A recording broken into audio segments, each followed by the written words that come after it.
تبارك وتعالى في محكم كتابه المجيد وفرقان الحميد وقوله الحق وهو أصدق القائلين قل يا أهل الكتاب لا تغلوا في دينكم غير الحق ولا تتبعوا أهواء قوم قد ضلوا من قبل وَأَضَلُّوا كَثِيرًا وَضَلُّوا عَن سَوَاءِ السَّبِيلِ۔ ایک مل کے صلوات پڑھے محمد وآلہ۔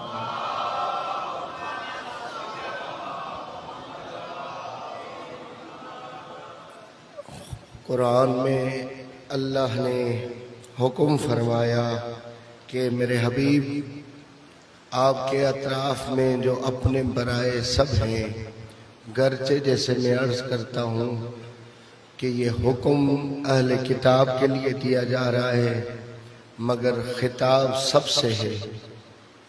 ایاک عانی واسمعی یا جاریہ کے قاعدے کے مطابق جو بھی اس بیماری میں پڑ گیا اس کا علاج بڑا سخت ہوتا ہے۔ جو اس بیماری غلول میں پڑ جائے پھر اہل بیت نے اس کی مذمت بڑی کی ہے۔ جیسے ہم نے کہا تھا کہ یہ غلو انسان کے عقیدے کو کھوکھلا کر دیتا ہے، اور جب عقیدہ کھوکھلا ہو جائے تو عمل کی کوئی وقت نہیں رہتی، کہ جب مجھے یہ یقین ہو جائے کہ اگر میں اس جگہ پہ گیا تو مجھے نقصان ہو سکتا ہے، میرے بات عقیدے میں بیٹھ جائے تو میں وہاں سے نہیں جاؤں گا۔ یا جس کو یہ پتہ چل جائے کہ کوئی آ جاتا ہے اس طرح نعوذ باللہ کہ بھئی نماز پڑھنے کا کوئی فائدہ نہیں، تو اس کی نماز چاہے جبراً اس سے پڑھائی جائے وہ نہیں رہتی جو ایک خوشی اور دل کے ساتھ پڑھی جائے۔ یعنی عقیدہ غلو کھوکھلا کر دیتا ہے۔ تبھی ائمہ علیہ السلام نے اس عقیدے کے ساتھ جنگ کی، اور آپ کی خدمت میں ہم نے عرض کیا تھا کہ یہ عقیدہ اقوام میں چلتا آیا، قوموں کی بربادی کا سبب بنا۔ اس کے بعد مذاہب اور ادیان میں آیا، یہودیوں کی بربادی کا سبب بنا۔ پھر نصارہ نے اپنے حضرت عیسیٰ کے لیے غلو کیا۔ پھر یہ تہمت لگائی گئی کہ یہ مذہب تشیع عبداللہ ابن سبا کا بنایا ہوا ہے۔ تو ہم نے آپ کے خدمت میں کل عرض کیا تھا کہ یہ مذہب تشیع اور شیعہ تب سے ہے جب سے تیرے اچھے نہیں تھے۔ اللہم صلی اللہ علیہ وسلم۔ یہ حقیقت ہے، ہمیں اپنے گھر کی صفائی کرنی پڑے گی، اور مذہب تشیع میں مختلف وجوہات کی وجہ سے مختلف ٹائم میں غلو کو رائج کرنے کی کوشش کی گئی، مگر یہ مکتب تشیع کا طر امتیاز ہے کہ اگر اس مکتب پہ آپ جس طرح محاورتاً کہے سرخاب کا پر لگا دے تو یہ اس کا سرخاب کا پر ہوگا کہ مذہب تشیع نے اپنا دامن ہمیشہ غلو سے پاک رکھا ہے۔ کبھی بھی ہم نے غلو زدہ احادیث یا غلو زدہ اشخاص کو مکتب کی نمائندگی نہیں دی۔ جو اس بیماری میں پڑا ہے، ہمارا عام سا بندہ بھی اس کی تردید کرتا ہے کہ یہ جو پڑھ رہا ہے وہ غلط پڑھ رہا ہے، پھر وہ جتوئی ہو یا کسی بھی ذات کا ہو، ہمیں اس سے سروکار نہیں ہوتا۔ ہمیں سروکار آل محمد کی احادیث سے ہونا چاہیے، جو آل محمد علیہ السلام نے غلو کی مذمت میں بیان کی ہے بہت ساری، رسول اللہ سے لے کے امام مہدی علیہ السلام تک۔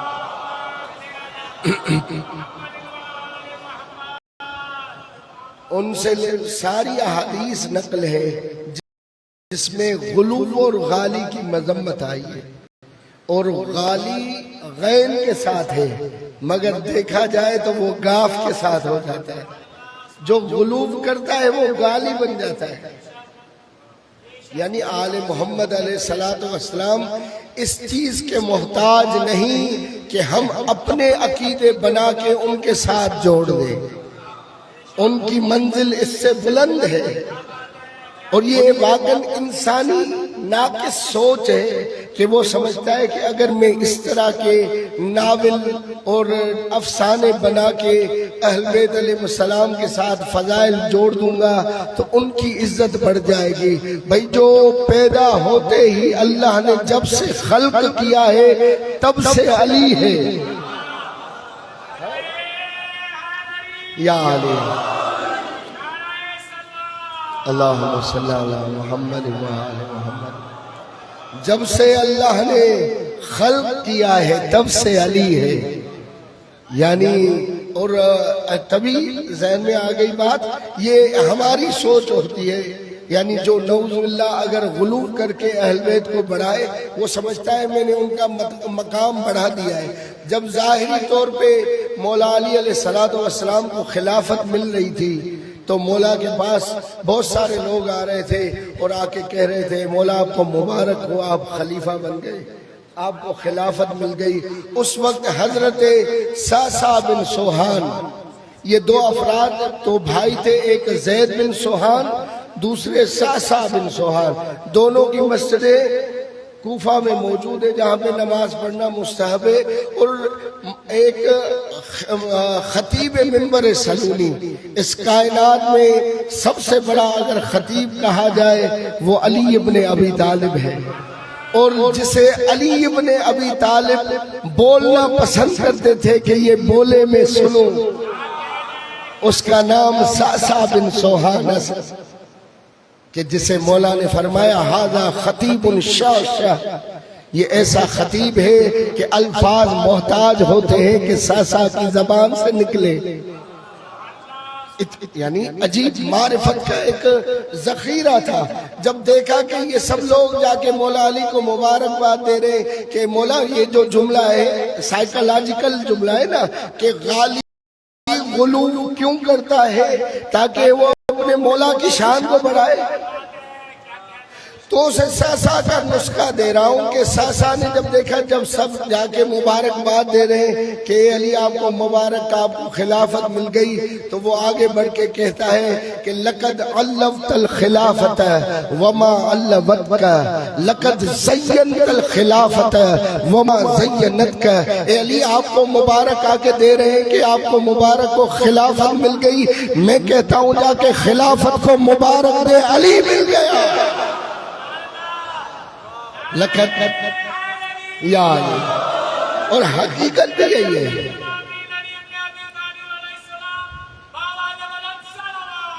اللہم صلی علی محمد لقد علوت الخلافت وما علوتک، آپ نے معیار خلافت کو بڑھایا ہے، خلافت نے آپ کو بلند نہیں کیا۔ لقد زینت الخلافت وما زینتک، آپ نے خلافت کو زینت دی ہے، خلافت نے آپ کو زینت نہیں دی۔ علی جہاں پہ ہو وہاں پہ علی ہے۔ تو یہ ایک سائیکولوجیکل اعتبار سے اور کئی اسباب گزرے، میں اب تفصیل سے آپ کی خدمت میں اس باب میں آؤں گا، گرچہ میں جس طرح آپ کی خدمت میں عرض کیا تھا میری تھیسس تھی کہ ہمارے برادران یہ جو تہمت لگاتے ہیں کہ شیعہ میں ہے ہی فقط غلو، یہ غلو کرتے ہیں اس کے علاوہ کوئی بات نہیں ہے، تو بند حکیم نے اپنی ایم اے کی تھیسس میں 8 آیات جمع کی تھی قرآن کی جس میں ہمارے برادران اہل سنت غلو کرتے ہیں، اور میں نے آپ کو عرض کیا تھا کہ غلو عدل کے مقابلے میں ہے۔ عدل انصاف کی معنی میں نہیں ہوتا جیسے ہمارے عام لیا جاتا ہے، عدل اور چیز ہے، انصاف اور انصاف آدھا آدھا دینا، عدل اعطاء کل ذی حق حقہ، جو جس کا حقدار اسے دیا جائے، جو علم کا حقدار اسے علم دیا جائے، جو تلوار کا حقدار اسے تلوار دیا جائے۔ جو چادر کے نیچے آنے کے قابل اسے چادر میں رکھا جائے، جو دور ہو اسے کہا جائے تم وہیں پہ کھڑی ہو جاؤ۔ توجہ ہے۔ اب یہ غلو جو ہے وہ عدل کے مقابلے میں ہے۔ اب یہ ایک صلوات پڑھے محمد و آل محمد کی ذات میں۔ توجہ کیجئے گا کہ ہمارے برادران نے اس پہ کافی غلو کیا۔ 8 آیات بند حکیم نے جمع کی تھی جب نوٹس بنا رہا تھا، پھر فقط مجھے 2 آیات پہ لکھنے کی اجازت ملی، 250 صفحات کے قریب اس پہ لکھا، جو انہوں نے کہا کہ اس کی یعنی اتنی ہو سکتی ہے، اس سے آگے نہیں کر سکتے، مگر وہ مضامین ہم نے سیو کیے۔ ان آیات میں اصل میں جو جس کا حقدار تھا اس کے لیے یہ آیات نہیں رکھی گئی، اس کے تطبیق جب ہوتی ہے کہ اس کے لیے ان افراد کو چنا گیا جو اس کے مستحق نہیں ہے۔ توجہ کیجئے گا، میری آواز میرا ساتھ نہیں دے رہی مگر آپ ساتھ نہ چھوڑیے گا۔ اللہم صلی علی محمد۔ بسم اللہ۔ تو عرض کر رہا تھا کہ ان آیات میں غلو سے کام لیا گیا، تبھی ہم نے اسے تفصیل سے بیان کیا، اور اپنی تھیسس میں کسی بھی شیعہ کتاب کا حوالہ نہیں دیا گیا، کسی بھی شیعہ۔ ان آیات میں سے ایک آیت، اور یہ میں نے کہا تھا یہ ہمارا تر امتیاز ہے، ہم نے ہمیشہ غلو والی احادیث سے اپنے دامن کو پاک رکھا ہے، مگر دوسری جگہ اس طرح نہیں ہوتا کہ ڈوبتے کو تنکے کا سہارا۔ فضائل میں وہی روایات پڑھی جاتی ہیں جو ان کے شان میں غلو ہوتی ہے، اور میں نے اسی سیدہ گوٹھ میں بینر لگتے ہوئے دیکھے تھے کہ اگر میرے بعد کوئی نبی ہوتا تو فلاں ہوتا۔ میں نے اسی سیدہ گوٹھ میں بھی یہی کہا ہوں، در حالانکہ اس روایات کو اور ان جیسی روایات کو خود علماء اہل سنت موضوعات میں سے جعلیات میں سے قرار دیتے ہیں کہ یہ بنی ہوئی ہے، کوئی رسول نے اس طرح نہیں فرمایا۔ موضوعات ابن جوزی ہوں یا دوسرے موضوعات کی کتاب، انہوں نے لکھا کہ یہ ساری جعلی احادیث ہیں، مگر پھر بھی ابھی تک کیونکہ سکہ چل رہا ہے بازار میں تو چلے، اور کیا لکھا جائے اور کیا لکھا، مگر ہم نے ہمیشہ اپنے دامن کو پاک رکھا ہے، غالیوں سے بھی، غلو زدہ روایات سے بھی، اور وہ معیارات آپ کی خدمت میں عرض کروں گا کہ کہیں یہ غلو اس ہتھیار کی طرح نہ ہو جائے جو ناموس رسالت کے لیے جو قانون بنا تھا کہ جس کی جب مرضی ہو ناموس رسالت کے قاعدے اور قانون کے حساب سے کسی کو بھی مار دے۔ اور ہمارے ہاں ہوتا ہے کہ جب بھی مولانا پہ کبھی بات تنقید ہوتی ہے، مولانا صاحب یہ کر رہے ہیں، میں کہتا ہوں آپ تو دین کے مخالف ہیں۔ یہی ہوتا ہے نا، تو اس طرح نہ ہو کہ جب بھی کوئی مخالف ہو اس کی پگڑی اتارنے کے لیے ہم غلو کا ہتھیار استعمال کریں۔ جو غلو ہے وہ ہے، جو روایات علماء نے بیان کی ہیں وہ روایات ہیں، باقی اگر انسان ہر ایک کو اسی کے ساتھ ہانکتا رہے کہ یہ بھی غالی، یہ بھی غالی، یہ بھی غالی، تو بھئی آپ ہی رہ جائیں گے اور کوئی نہیں رہے گا۔ ایک صلوات پڑھے محمد۔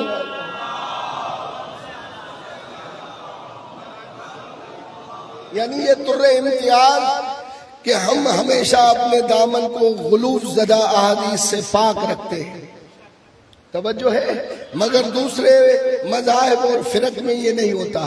ان آیات میں غلو کیا جاتا ہے جو شان کسی اور کی میں نازل ہوتی ہے، مگر جس طرح وہ یہ سردی کی رضائی ہے ہر کوئی اپنی طرف کھینچ لے۔ یہ آیت مشہور ہے کہ محمد الرسول اللہ والذین معہ اشداء علی الکفار ورحماء بینہم۔ یہ آیت مخصوص اصحاب رسول خدا صلی اللہ علیہ وآلہ وسلم کے لیے، مگر اسے شیوع دیا جاتا ہے کہ اس سے مراد فلاں فلاں فلاں بھی ہے۔ بھئی کچھ رحم کرے، یہ ان کی شان میں غلو ہے کہ آپ کہیں کہ یہ آیت ان کے لیے بھی آئی ہے کہ محمد اللہ کا نبی ہے، رسول ہے، جو ان کے ساتھ ہے وہ دشمن کے سامنے سیسا پلائی دیوار اور آپس میں شیر و شکر ہوتے ہیں. یہ قرآن کی آیت ہے. بھئی یہ آیت بعض افراد پہ صدق کرتی ہے، سب پہ نہیں. کہتے نہیں اس سے مراد فلا فلا ہے. پھر ہم نے پوری تحقیق کے ساتھ اگر وہ دشمن کے ساتھ سیسا پلائی ہوئی دیوار ہے، جملہ کہہ جاؤں گا، جو سمجھ گیا فضائل کے معراج پہ پہنچ جائے گا. جو نہ سمجھ سکے وہ پڑوسی سے پوچھ لے کہ آپ کہتے ہیں کہ فلاں بھی اتنے بہادر تھے کہ دشمن کے سامنے سیسا پلائی دیوار ہے. بھئی بہادری کی حد یہ تھی کہ انہیں کبھی زخم خطرہ تک نہ آیا. یا توجہ ہے. 40 سالوں کے بعد اب کیا رہ جائے گا کہ اتنی بہادری کے زخم خطرہ تک نہ آیا. بھئی کوئی نام بتا دیں جس کو قتل کیا ہو، کوئی نام بتا دے. ہاں میں بتاؤں گا آپ کی کتابوں سے کہ فلاں فلاں کو دیکھ کے ڈر جاتے تھے. تبھی علماء برادران نے یہی ابن ابی الحدید معتزلی کے قصائد 7 مشہور ہے. اس میں قصیدہ خیبریہ کا یہ جملہ جو مرزا اطہر صاحب بولا کرتے تھے، یہ اتنے بہادر تھے کہ جھنڈے لے کے جاتے تھے، ڈنڈے لے کے آتے تھے. یہ آغا مرحوم کا جملہ نہیں، یہ عالم اہل سنت کا جملہ ہے قصیدہ خیبریہ میں کہ میں ان کے فرار کیا ذکر کروں کہ اس جیسا فرار ہم نے دیکھا نہیں تھا. کہ جب وہ جاتے تھے پرچم لے کے جاتے تھے، واپسی پہ ڈنڈے اتنے تیز آتے تھے کہ ان کے ہاتھوں میں فقط ڈنڈے رہ جاتے. یہ ابن ابی الحدید کا وہ جو 7 قصیدے ہیں ان میں سے قصیدہ خیبریہ کا ایک شعر ہے. توجہ کیجئے گا. تو اسی رات اللہم صلی اللہ محمد.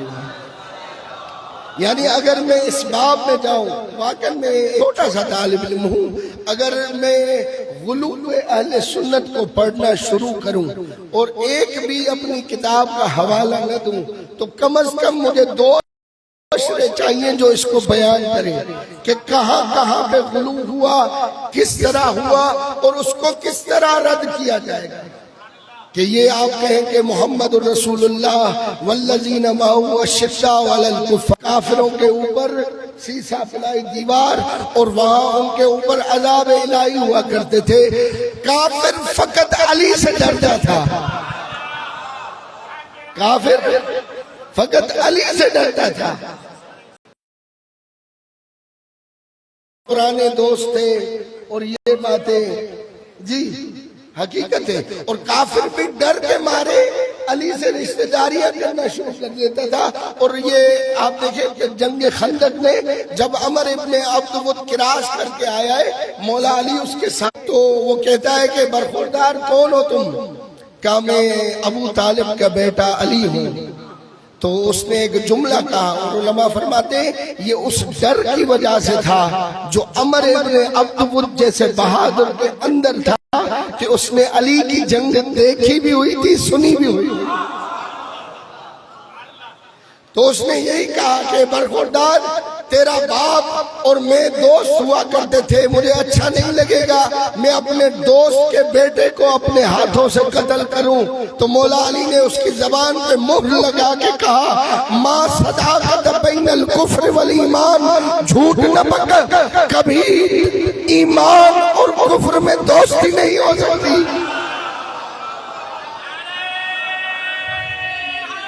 یا یہ حقیقت عمر بن عبد ود اس ڈر کے مارے اس سے مولا علی سے یہ کہہ رہا تھا جیسے کہ آپ چھوڑ کے چلے جائیں میدان کسی اور کو، اور وہ بار بار کہہ رہا تھا کہ یہ کیا ہو گیا ہے تمہیں، تم تو یہ عقیدہ رکھتے ہو کہ اگر کسی کافر کو مار دو غازی بن کے واپس آؤ پھر بھی جنت میں، اور اگر کسی کافر کے ہاتھوں مارے جاؤ تو شہید بن کر جنت میں. بھئی میں تو جنت کی ٹکٹ لینے آیا ہوں، یا مجھے مار کے جنت میں جاؤ یا میرے ہاتھوں سے مر کے جنت میں. مگر کوئی جنت کے لیے نہ اٹھا کیونکہ یہ جنت کی ٹکٹ مشکل سے ملتی. یہ مولا علی علیہ السلام. تو یہ سخت جو دشمن پہ وہ اصحاب رسول میں سے کچھ تھے، سب نہیں تھے۔ وَالرُّحَمَاءُ بَيْنَهُمْ، آپس میں رحیم ہے، یہ بھی بعض اصحاب کی صفت ہے۔ پھر ہم نے وہ تمام مشاجرات کھول کے رکھ دی ہیں کہ کس میں کس نے کس کی ماں اور بہن پہ گالیاں ایک دوسرے کو دی۔ آپ کہہ رہے ہیں شیر شکر ہے، پہلے ان کا آپس میں بننا تو ثابت کرو۔ اور یہ آیات کہ جب میں تھیسس کا دفاع کر رہا تھا تو استاد نے کہا کہ یہ تو آپ نے آیات جن میں ہمارے برادران نے غلو کیا ہے، فقط آیات لکھی ہیں 250 صفحے پہ، احادیث کے بارے میں کیوں نہیں کیا؟ تو کیونکہ ایران میں ان سب پہ کم کام ہوتا ہے۔ میں نے قبلہ کیونکہ احادیث پہ کام ہو چکا تھا، میں ریپیٹ نہیں کرنا چاہ رہا تھا، کہا احادیث پہ نہیں ہوا، میں کہا نہیں قبلہ ہوا ہے۔ آپ لکھنؤ کے عالم دین میر حامد حسین لکھنوی دیکھ لیں، انہوں نے شوارق النصوص علی تکذیب فضائل النصوص ترجمہ کر دو کتاب کا، شوارق النصوص، نصوں کی برساتیں علی تکذیب فضائل النصوص، چوروں کے جھوٹے فضائلوں کے اوپر۔ نصوص لص چور، چور کی معنی میں یعنی جن چوروں کے پاس اور کچھ نہیں تھا فضائل میں، جو فضائل بنائے گئے ان کے لیے ان کو نص کے ذریعے سے، حدیث کے ذریعے سے باطل کیا ہے۔ ان کا یہ کام ہو چکا ہے اور تفصیل سے آغا صاحب نے کیا ہے، تو میں اس میں نہیں جانا چاہتا۔ اور عجیب ہے، یعنی امام تقی الجواد علیہ السلام کا جو مناظرہ ہے کہ جو مفتی اعظم کے ساتھ 3 مناظرے مولا تقی الجواد کے 8 یا 9 سال کی عمر میں مفتی اعظم کے ساتھ جب وہ بیٹھا تھا، پہلے تو کہہ رہا تھا میں اس بچے سے سوال کروں تو کروں کیا، تو مامون نے کہا تھا کرے۔ پھر اس نے سوال کیے تھے مولا سے، تو مولا نے اسے کہا، اس نے سوال کیا تھا کہ مجھے بتائیں کہ جو حالت احرام میں کوئی گناہ کر لے، صید کر لے، شکار کر لے، تو حالت احرام میں اس پہ کفارہ کتنا ہوگا؟ کیونکہ مسائل شریعہ میں حج کے مسائل میں چھوٹا طالب علم ہوں، کتاب حج دوسرے کتابوں سے بڑا ہے، احادیث کے حساب سے بھی مسائل الشیعہ کے 3 جلد کتاب حج پہ مشتمل ہے، حج کے احکامات میں مشتمل ہے۔ احکامات میں سب سے سخت احکام حج کے ہیں، پھر حج میں سب سے سخت مسائل کفارات کے ہیں کہ کس چیز پہ کتنا کفارہ اور کب ہو۔ تو یحییٰ ابن اقسم نے کہا کہ ایک ہی جس طرح